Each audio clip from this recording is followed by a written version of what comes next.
Hello friends, welcome relax மேடை. உருளைக்கிழங்கு பட்டாணி குருமா எப்படி செய்கிறதுன்றதை பார்ப்போம். உருளைக்கிழங்கு 1 பெரியது, பச்சை பட்டாணி 50 கிராம் அல்லது காஞ்ச பட்டாணி 50 கிராம். 4 to 5 மணி நேரம் ஊற வைக்கணும். காஞ்ச பட்டாணியாக இருந்தால், பச்சை பட்டாணியாக இருந்தால் அப்படி சீக்கிரம் வெந்துடும். காய்ந்த பட்டாணியாக இருந்தால் 4 to 5 மணி நேரம் ஊற வைக்கணும். பெரிய வெங்காயம் 1, தக்காளி 1 பெரியது. அதே மாதிரி தான் பெரிய வெங்காயம் பெருசாக இருந்தால் 1, சின்னதாக இருந்தால் 2 எடுத்துக்கணும்.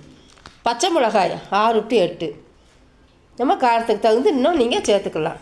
தேங்காய்ச்சல் 1, கசகசை 3/4 ஸ்பூன், கடலைப்பருப்பு 1 ஸ்பூன், கடுகு உளுந்து அரை ஸ்பூன், சோம்பு 1 ஸ்பூன், கிராம்பு 3, கல்பாசி 1, பூண்டு 5, இஞ்சி ஒரு சிறு துண்டு, முந்திரி பருப்பு 3, எண்ணெய் 3 ஸ்பூன், உப்பு தேவையான அளவு.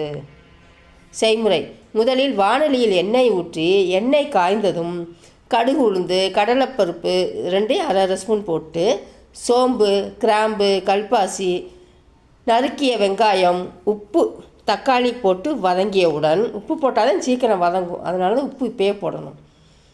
நறுக்கிய உருளைக்கிழங்கு பச்சை பட்டாணி அல்லது ஊற வைத்த காய்ந்த பட்டாணி போட்டு வதக்கி சிறிது தண்ணீர் ஊற்றி வேக வைக்க வேண்டும்.